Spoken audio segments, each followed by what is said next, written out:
Hey guys, came from 15, joined by my Uncle Darrell. And we are back with another Chicago Bears recap after the bye week. And the Bears, yet again, not predictably, fall yet again, which we believe that they're going to lose out the remaining season. Now, we thought they would get blown out, but surprisingly, the Bears actually kept it close. We lost only by the score of 25-20. Um, you know, listen, it is what it is. At the end of the day, I'm not going to get really mad. The only things I'm getting mad at right now, my biggest things coming out of this game that I'm mad about, like truly mad, is the Cairo Santos stuff, Bayless Jones, and then again some of the just coaching decisions. On that last, for example, Lou Getsy, I don't want to go too hammer on it like crazy. Listen, the Bears had absolutely no chance to win this game, and the fact that they win this game with no freaking offensive talent, like my God, before that final offensive drive, Justin Fields was like at like 98 or 102 passing yards. That was because he literally had nobody to throw to. Like literally, you had Equanimous St. Brown, who guess what? He ends up getting a concussion. He's out of the game. Like literally first play, or first catch he gets. You're working with Byron Pringle. Byron Pringle, this guy called Webster. I don't even know his first name. Merriam Webster. I don't know. This practice squad player. You obviously have Cole Kmet. He would probably be the best guy out there, but he barely did anything today. Um, Claypool was out. yeah, Claypool was out. Pettis and fumbling Bayless Jones, which I'll talk about in a few seconds. But on that last drive, I find it ironic that it took Luke Getsy literally garbage time to say, let's just run quick game. Let's just run hitches and outs and stuff like that. And I'm like, when your offensive line was absolutely getting blown up and they couldn't defend a twisting stunt, which I still can't understand. You can't defend a freaking stunt where one guy goes inside and the inside goes to the outside. You can't cover that? That's like simple stuff right there. They're making these guys look like high school players. But he's got quick game passing. I'm like, where was that the entire game? I'm just saying, Luke Getsy, yes, he did screens occasionally every now and then. Again, the Bears are the worst screen game. For some reason, I don't know what they teach these guys in practice on the screens, but it seems like the guy that catches the screen and the blockers for that guy, they just stand right there and wait for the guys to come engage. Now, listen, I coach football. When the screen's getting set up, we have a screenplay. Hopefully, none of the teams that watch this, but I'm not going to say what school I go to or coach for. But we run this play called Lion. We line it up in a trip set. We have the number 3 receiver be the screen guy, and then we have the 2 receivers blocking, and they actually go to the cornerback, the safety, or the linebacker based on the alignment, and they go block and engage the guy. For some reason, every time I watch the Bears when they do screens, they don't engage the guys. They don't get downfield. They just stand there, take on the block, and by then it's too late. You're wondering, why is the screen blown up? I don't know what they're teaching these guys or coaching these guys in practice. That's on Luke Getsy and his coaching staff. But I would have did more quick game, especially when you got your offensive line getting blown up and Justin Fields can't throw the ball for like literally a second. So that's my one issue. Cairo Santos issue. He missed another extra point again. So I don't know what you take it for. My uncle says it's for tanking, but at this point in time, I don't care. Bring a new kicker, get a new kicker in the building. At least get this guy's feet worried a bit. Have his feet be worried. You got to put some competition in there. If Trenton Gill can kick field goals, let him kick field goals too. And see, maybe he can get something going or bring a kicker in. Especially, I think now in the offseason, I think we're going to bring another kicker in to have a battle again. And we're going to be on this, okay, whose kicker is going to win? Because right now, Cairo Santos, he's missed I think 4 extra points in the last few weeks the Bears have played. That's unacceptable. And then there's reports, even though, yes, the win was pretty bad in Chicago. Well, I wouldn't say pretty bad, but again, it was a deterrent in the game for both kickers because we saw Jake Elliott doink a kick on the goalpost. 38 yards, yeah. Even then, with a team that has nothing to play for, I don't care if it's not in your range and the wind plays a factor. Go out there and go kick the field goal because it looked really stupid of the Bears to just take a delay a game force them back and practically practically punt the ball in their own territory. Like, at least go beyond your limit. You gotta freaking challenge yourself. That's what I'm trying to say. Like, I'm sorry. That alone is like, get this guy out of here. Or at least bring in some competition to say, dude, we're not going to be, messing around. Kyle Sims has been reliable, but as of late, he's been missing extra points. I think it's time Bears get some competition in, whether that's this week or going into next year. I definitely believe they got to get competition going to next year because you got to hold these guys accountable.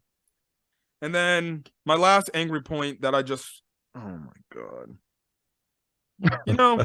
We said Go ahead and say it. We said on our draft video, on our recap of the draft picks, we both said that we did not like this draft pick by Ryan Poles, and we thought this dude was not going to work out. We always said is this guy is just a special teams gadget guy. He does nothing in the pass game. Shit, excuse my language, but he does nothing in the freaking special teams game either. One play, a reverse play, looked like a pretty good setup play right then and there. He gets tackled. Hell, even before he gets tackled, he's already got the ball already jarred loose, and nobody's touched him. He gets hit, and Mr. Bayless Fumble Jones Jr. fumbles the ball again. And when I watch that, I'm just like, so we can't pass to this guy without fumbling? He can't field a punt without fumbling? He can't field a kickoff return without fumbling? And now we can't even hand the ball off to him without the fear of him fumbling the ball away. I'm done. I'm done with this Bayless Jones Jr. experience. He's a bust. He's a bust. A terrible third-round pick. I don't even care. At this point, I would have taken Romeo Doubs as the third-round pick. Because I know one thing, even though he's with the Packers and I don't like the Packers, I don't see him fumbling every time he plays football. What the hell was Ryan Poles thinking on this pick? I think he must have felt bad for the guy because guess what? He had obviously all this adversity hit the wall. He went to USC. He wasn't getting a lot of playtime in USC. Now I see why he didn't get a lot of playtime in USC. Then he transfers over to Tennessee, and then guess what? He's 25 years old. Not only the age factor, but you'd think for somebody his age, he would value the fact of taking care of the football is very important. I'm done with the Bayless Jones experience. I don't care if you sit him or inactivate him every week going forward, but you're going to have to keep him active because you got no one else at the wide receiver position. I don't care if next year you cut him and you say, you're done. You had your opportunity and we gave you countless opportunities. You keep messing him up. Or you just freaking put him on the practice squad until his contract runs dry because this guy's not showing me anything. There's nothing else. He gets these opportunities. What's the one common denominator out of this whole thing? He fumbles the football every freaking time. I'm done. If I was the GM, he'd be out of the locker room this morning. I'd be saying, here you go, kid. Sorry. NFL. Another phrase that can be stand, not for long. And right now, Bayless Jones Jr. needs to take a good look in the mirror because he does not have a good leash right now. If I was the coaching staff, he'd probably not be even playing right now. But that's just me. Overall, I thought the Bears played good.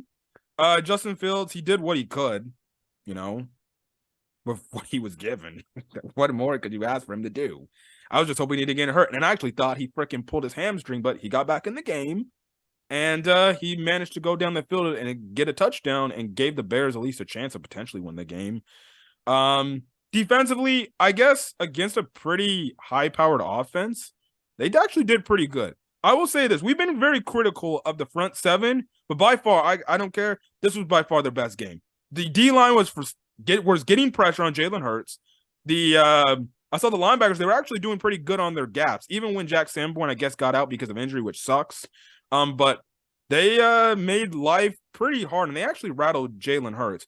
I didn't like the fact also that Jalen Hurts was taking all these shots. He was taking some shots in this game. And there was one shot that when Travis Gibson fell on top of him, he looked like he was like going to be down for like a minute. And I thought they were going to go to break because of it. So maybe as an Eagles fan, you might need to tell this guy, don't take so many shots because he was taking some hits. But I was proud of the front seven. That was arguably their best game. Defensive back wise, I will say this. Kyler Gordon and Jaquan Brisker, they came back. They had really good games. Shows that we really missed in the last few weeks. You know, I thought the battle between AJ Brown and Jalen Johnson was good. Obviously AJ Brown, he got the last laugh, I guess you can say. What? The last laugh. Because he burned him the entire game. No, he didn't. He was locking him up. 170 yards receiving, and Johnson did okay. Some of those plays, Jalen Johnson was even on burned the entire game. He only got burned 2 times. That one fade in the first half, and then the fade in the second half. I thought Jalen Johnson did a good job on him. I think you're looking to the numbers too much. I thought the one-on-one, I thought Jalen Johnson did pretty good. Okay. All right. That's just me. That's just me. There's a lot to unpack here with everything that you said. I will agree with you on the front 7. Adams, Morrow, and Thomas did a fantastic job as a linebacking core after Sanborn got hurt. I believe it was the ankle injury. The front 4 did really well. The Bears, as usual, they can't guard the screen and they can't perform a screen. It was the worst one that I saw was the Eagles was on their the one to Devontae Smith yard line, 3rd and 15 or 3rd and 12. They throw a screen to Devontae Adams and he gets the first down. Yep. Can't happen. Before that, they tried running a Cole Kmet screen on 3rd and 15, I believe it was, and he gets like 4 yards. It shows you that they can't guard the screen and they can't cover this. They can't cover the screen and they can't fully execute a screen on offense. Yep. Just the offensive line was bad. Justin Fields did what he could with the wide receiving core he had at hand. He did the best he could. Every time Pringle was in, Pringle had a great game. Even before that touchdown, he had a great game. He set up some really nice blocks for Montgomery on a couple of off-tackle runs that their first touchdown, which Cairo Santos did miss the extra point. And I do agree with you. They need to get a kicker up in there and push him, because he also later, and I get it. I understand the reason why he didn't want to kick the 49-yard field goal. It was pretty windy in Chicago. So I can, strategy wise, yes, that was not a good idea. I don't care if it was Justin Tucker. I don't honestly think a kicker as good as Tucker would have made that field goal 49 yards in Chicago. That said, he has missed too many extra points within the last 3 to 4 weeks. I don't know if it's a confidence thing. I don't know if it's just a Chicago in the win thing. I have no idea. But that's just one too many. For me, the secondary, with the exception of Jalen Johnson, played great. Devontae Adams got a bunch of dinks and dunks. And Devontae Smith, I'm sorry, Roll Tide, forgot, my bad, dog. But AJ Brown, it seemed like every time he was lined up on Jalen Johnson, with the exception of one 3rd down play in which, he pretty much ran a slot. And if you're running a slot on Jalen Johnson, that's pretty much in his wheelhouse. But Jalen Johnson is a big, strong cornerback, but he's slow. He got beat twice on 2 in the second half, mind you. Second half, he got burnt twice. I'm sorry. Jalen Johnson, for me, was not effective on A.J. Brown whatsoever. I'm sorry. He just wasn't. Other than that, I think the defense played great. The team as a whole, being 3-10, coming home against the best team in the league, hung in there tooth and nail. They played hard. They played gritty. They played really inspiring football from what I saw today. Yeah, I mean, I wish there was a lot of things that could have went better. Maybe if we would have had better wide receivers and maybe better play calling on 3rd down, we could have actually made something of this game. But the Eagles just had too much in too many places. and we had too little. That wasn't spread around enough. And the better team, obviously, as it always does in the NFL, they win the football game. Now the Bears did defensively, turn the ball over. I mean, they did. They got 3 turnovers. And again, they played hard, but Eagles was just too good in too many places. And, maybe if we would have got better offensive line play with everything else, we probably could have did something with this game. That's probably why we saw so many screens and from the Bears, especially in the third quarter, because the O-line just after Tevin Jenkins got hurt. Yeah, every time we had dropbacks of 3 steps or more, they were getting blown up. And then when they had the stunts going, Cody Whitehair had a horrible game. Cody Whitehair and Alex Leatherwood had terrible games tonight. That left side of the line played horrible. They couldn't block stunts when the end went wide and came back in. I mean, Cody Hare looked like a rookie today. Yeah. He looked really bad too. Yeah. Yeah, I mean, there just didn't seem to be any kind of communication whatsoever. Mustapher at center just looked lost. I mean, when does he not? Riley Ref. Oh, well, yeah, okay. Riley Ref had a big holding call. Yep. And big holding call in the third quarter was Justin Fields. Now, granted, Fields I think got hurt on the play. Yeah, where he caught a cramp, luckily.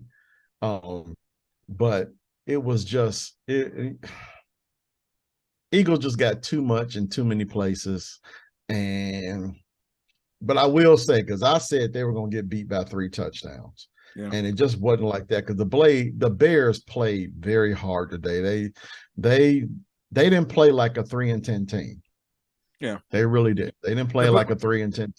They're like the Texans. They're like the Texans here. They play hard, but they just come up short. Yeah, that's because they don't have the talent. They don't have the players. They don't have the talent. But at the same time, they played hard. Brisker and Gordon. Oh, yeah. Probably their best game of the season for each of them. Yeah. Yeah. Brisker, they played really great football. And I'm going to go ahead and say it was probably because they had a couple of weeks off, so they were rested, but they played really hard. Moving forward, I'm really enthused about seeing Brisker and Gordon in the future. I'm not crazy about Jalen Johnson.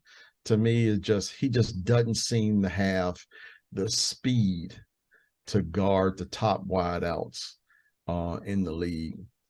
He can cover them, from 5 to 10, maybe 15. But when it comes to just flat out speed, I'm sorry, he just don't have it.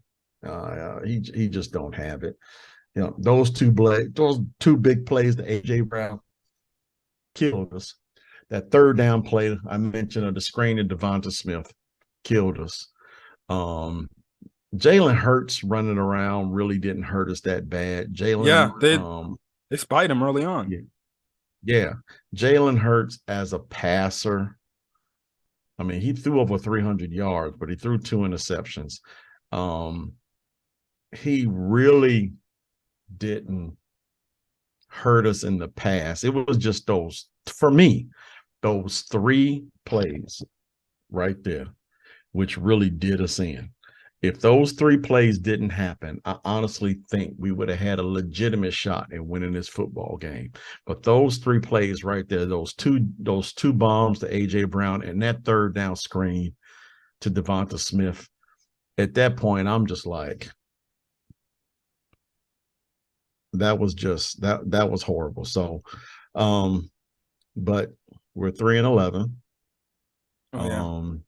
And Texans lost too. So it's still us and the Texans, for the most part, 1-2 in the draft, it seems. Will we continue to play Justin Fields? Probably. Should he play next week against Buffalo? Probably. He just got a cramp. Yeah. I mean, we got to get the broadcast showed the broadcast showed him on the sideline talking to somebody else, and he said, "Yeah, it was just a cramp." So I noticed when he came back in. I know we were texting. We thought hamstring, But I kind of figured it was a cramp when they started stretching him out immediately. You normally they don't know you don't normally don't do that with a hamstring. Um, so I thought cramp too. But oh, Um, one I hate being defensive. right, but I hate being right. But I think we came into the season. Didn't we say 3 wins for I think we this year? said Or did we more. I think we said like five or six five? wins. Yeah. I know we didn't say much, but it seems like we're right on the nose with what they're doing. They got Buffalo next week, and um, you know, Let's but be honest. Buffalo. I'm not saying we can beat Buffalo, but we can catch them by surprise. They might be like the Eagles were I don't today. think Buffalo does not have the weapons Philadelphia does. I mean, yes, they got Stephon Diggs, they got Davis, and those are two really good wideouts. But are they as good as Devonta Smith and AJ Brown? In my opinion, no. So, I mean, they're bigger. Well, Davis is bigger, and Diggs is probably one of the best route runners in the game. But as a whole, I just don't think that Buffalo is more talented than the Philadelphia Eagles. So maybe we can catch them. We could have caught the Eagles, but those three plays for me were killers. Yeah, I think the Bears will have a tougher time trying to stop Josh Allen on the run though, because he's bigger than Hurts. Correct. And he's much bigger than Hurts. Yeah. So but I gotta admit, Thomas got Hurts one good time too. Oh yeah. I mean, that linebacking core was Morrow. Finally, Morrow. I was just like, yes. Yeah, honestly, the linebackers played, I would say, a perfect game. They filled in their gaps. They went filled in their ball. gaps.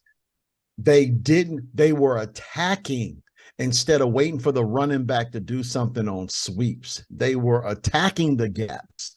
Morrow wasn't sitting around waiting for the running back to decide where he was going to go. He just exploded through their gaps. Now, the problem with me, there was one play, Miles Sanders, it was like,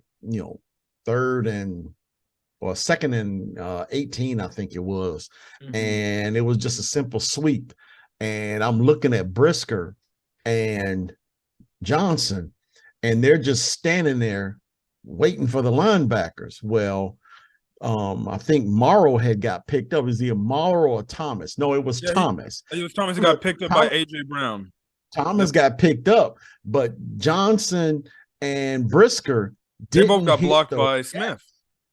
Brisker was late. Yep. Now, Johnson kind of got, I wouldn't really call it was a block on Johnson. I mean, he just kind of leaned into Smith. And I'm assuming most times you do that, you're expecting someone to come up from behind you if you take up the wide receiver. Well, Brisker came late. Yep. And by then it was too late. And, Sanders ran for about 18, 20 yards. Yep. So let's just hope that, the Eagles and Buffalo play similar. Let's just hope whatever the Bears did this week, they can learn and apply it to Buffalo next week. Granted, there's a lot involved as far as draft picks and things of that nature, but at the same time, once you step on the field, at least try to win the game. That's what we always say: play hard, play smart, play fast. And today the Bears did that. And I gotta admit, I was really happy with the result, win or lose. Yeah, Justin Fields, he did break another record. He broke another Bears record, but he also he's also the third quarterback to have rushed for over 1,000 yards in one season. That's good. Next to Lamar Jackson and Michael Vick. Another defensive killer point I want to make mention before we get out of here. Another big play that the Eagles got was at the end of the half when Jalen Hurts scampered in on that one touchdown when, for some odd reason, it was 3rd and 8, and Allen Williams called an all-out blitz like it's Madden. And I'm like, what? Now, one, it's an all-out blitz, and then two, that was also on Brisker too. He shot the wrong gap. But even then, I don't know. The outside gap instead of shooting the inside gaps. Yeah. Yeah. And all Hurts just run the ball right up the middle from what I Yep. saw. I mean, I had company still over. So when that happened, I'm just looking at it like, bye guys. Just like, Yeah. what the oh. So you can't do that against Allen. Yeah. You Um get killed. you can't. So what they did do, and I did like it. They started blitzing from the inside corner position. I will But say this. Alan Williams has played a lot more man defense and he has been blitzing a lot more, which means he's starting to trust these guys, which I'm just like, well, you got nothing else to lose. Why are you sitting back in the well, I mean, zone all day? he's not getting to the quarterback with the Yeah. front four. Yeah. He's not getting to the quarterback with the front four. So he's got to add an extra guy up in there somehow to put some type of pressure on the pocket. And with these running quarterbacks, the best place to run from is, through the A gaps, which, there was a couple in which he did with Brisker, but there was some in which he went with Gordon, but they were from other gaps, in which left the middle wide open. So as long as he does it selectively and he does it from areas where the quarterback doesn't expect it, I'm okay with it personally, because he's not getting to the quarterback with four guys. Yeah. I'm trying to think of anything else. Oh, can we please stop this Tristan Ebner experiment as well, just like the Bayless Jones stuff? Yeah. Listen, it's gonna be interesting to see what David Montgomery is gonna be asking for. Honestly, unless the Bears sign a very solid running back to pair up with Khalil Herbert, based on the right price, I would not be mad with bringing Montgomery back because, again, this game kind of shows you from the running back position. If we don't have Khalil Herbert in there, which I think he should be returning next week for the Bills game, Yeah. we're seeing And guys it like, would be nice to have them both, yeah, Montgomery and Herbert, against the Bills. because Maybe we could probably. No, go ahead. yeah, because we see some plays of like Darrington Evans, he didn't play much, and then Tristan Ebner, they're just not doing it. You could clearly tell after the Tristan Ebner fumble, me and my dad were like, just get David Montgomery in the damn game, dude. Just get him in the Yeah. game. Like, why? Why are we continuously trying to give Tristan Ebner a shot when time and time again he hasn't earned it in a serious role yet? Yeah. You know, I was big on Ebner in yep, preseason. we both were. Yeah. But Velus Jones, I got to admit, I'm sorry. I understand these guys are rookies. I really do. But when the pressure is on you to perform and you still cough up the football, it's, it's a precursor for things to come. Yep. He doesn't look confident. He doesn't look sure of himself. He running scared. Yeah. I mean, and I'm speaking of Velus Jones Jr. He doesn't look like he knows what he's doing. They've taken him off punts. They've taken him off kickoff returns. Well, he's doing kickoff returns again. Well, they flip-flopping him with kickoff returns. Yeah. Because they don't really see anyone else. Pettis is doing punts now because they don't trust Velus Jones Jr. He doesn't look fast. Yeah. Because he's not getting to they tried to do a flea flicker, and Velus Jones didn't even know what the hell the play was. I'm like, what are you doing? It's correct. A flea flicker. I think the play meant for him to come up like he was gonna block and then shoot right up inside the numbers, because that's where Justin threw the football. Yep. He just doesn't look. He don't look fast at all. I think he lost complete confidence in himself. Maybe so, but he just don't look fast. Yeah. It really don't. Yeah. I mean, he's not getting, his speed is just not evident from where I'm sitting. And I mean, it just seems like he thinks he feels the football must be a hot potato to him. He probably can't wait to get rid of it. That's what it seems like to me. Yeah. I mean, and then on top of it, that fumble, I mean, he's right on the sideline and the ball just happens to stay in bounds. Just, yeah. I'm just of the, I'm of that part of the the Monday morning quarterbacks that say, I think the Velus Jones Jr. experiment is a total bust, and let's just move on. But we got to get speed at the cornerback position. We got to get speed at the wide receiver position. We got to get speed on special teams. We just don't seem to have any speed whatsoever anywhere. To me, is just not evident on the team. And that's just something Ryan Poles, I hope he does anyway, takes care of in the next season. Yeah. Jalen Jones, I thought, had another good game. He's honestly, I'm really starting to like Jalen Jones. He's actually been a bright spot for me at the other corner. Yeah, me too. And he's a rookie. Like he's a rookie, I believe. Yeah. The times I saw him lined up with A.J. Brown, Hurts didn't go to A.J. Brown. The times I saw it, He got him on that one slant, though, at the end of the game. Well, he got him on a slant, yeah. But, Brown gets everybody on a slant. I noticed he didn't go deep on Jones. So Jones must have some type of speed with him that he can cover guys deep. Yeah. Maybe. I know Johnson don't. Hey, I'll take it over the Kendall Vilder who always gets burnt. That's true. But trying to think of anything else. Oh, Luke Getsy, can he please understand on 3rd and 1, he doesn't have to pass the ball. He can run the ball. Though the one 3rd and 1, I absolutely was like literally screaming at my TV was when Justin Fields looked like he's going under center and he drops back to pass, and of course he gets sacked. And I'm like, what are we doing? This guy, again. And when Philadelphia does it, Philadelphia is the same play. Philadelphia does it. It looks like it's going to be a QB kneel. They have 2 wide receivers or running backs right behind them. The 2-point conversion. and it's always the 2 guys that look like they're running backs. They just push Hurts right up the middle. Easy cheesy, really simple. You let Getsy sit up here and try to think about something like that. No, he wants to go 5 wide on 3rd and 1. Yeah. I understand these people, these coaches, they get paid a lot of money to do their jobs, but it's like at some point, I'm like, bro, the fans could call better plays just based on the down and distance. Exactly. Stop trying to prove you the smartest guy in the room. Just do the simple. Sometimes the simplest things work. Let's be honest. That's every offensive coordinator coach in the league. The simplest things. And I'm like, I'm pretty sure Nick Sirianni is calling plays in Philadelphia.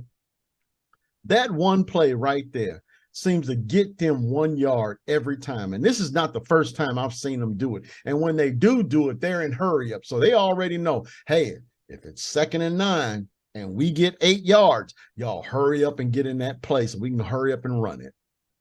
And they did it like 4 or 5 times. The Eagles went for 4th down.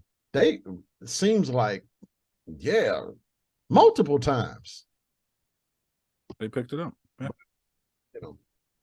Other than that, Bears lost. Offensive line, Leatherwood, compared to his first week he played like he was just getting blown. He was just getting beat. He was just getting beat by Everett. And then Cody Whitehair, again, I don't know. Ryan Poles, we've already said it enough on the channel.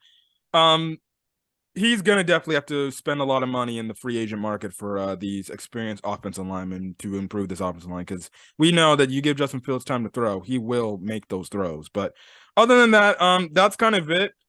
My only thing is, and we'll probably talk more about it on our entire week recap for NFL, but if I was an Eagles fan, I probably would not be impressed with this win, because you let a very bad Bears team freaking take you to the limit. Well, they'll probably say we were looking past the Bears to the Cowboys. I think that's what they'll say. Excuses. But on to your Ryan Poles point real quick, because I know we got to go. You win games at the line of scrimmage. And, the offensive line, with the way they played today in comparison to how the defensive front 7 played, it was piss poor at best. I mean, the front 4 for the Bears defense played 10 times better than the offensive line for the Chicago Bears. It was pitiful throughout. I mean, they couldn't run on the left side at all. The right side is where they were really getting it. So, but again. They played hard, and we could have won the game for me if it wasn't for those 3 passes by Hurts. Yeah, and maybe that Hurts rushing touchdown at the end of the first half too. I would have had Maybe. that in there because if you hold him to a But field goal there, those 3 plays that I'm speaking of all happen in the second half. okay. Those 3 plays don't happen. I think we got a shot to beat them. Fair enough, fair enough. Yeah. Yeah, but that's all we got to say about this Bears game. Nothing else to talk about. But Yeah. we'll be back actually Saturday, Christmas Eve, to talk Bears Bills. Thank God that the Bears game's not on Christmas Day, but it is what it is. But yeah, we'll be back talking Bills. Hopefully the Broncos beat the Cardinals, because if they do, the Bears move back into the number 2 pick right now. Last time I checked, the Broncos are up. Oh no, Broncos and Cardinals are tied 3-3. Oh, Simple as wow. that. That's a slog. Okay. Yeah, so I'm gonna be watching that game on the side. But anyways, guys, Yeah. if you guys like the video, leave a like. Put in the comment section your thoughts on this Bears game, as well as hit the subscribe button if you want to get more Chicago Bears content. And again, catch our week recap sometime later this week, where we'll just go in depth with everything that happened in the NFL. But till then, guys, stay safe out there and have a great rest of your day. Peace.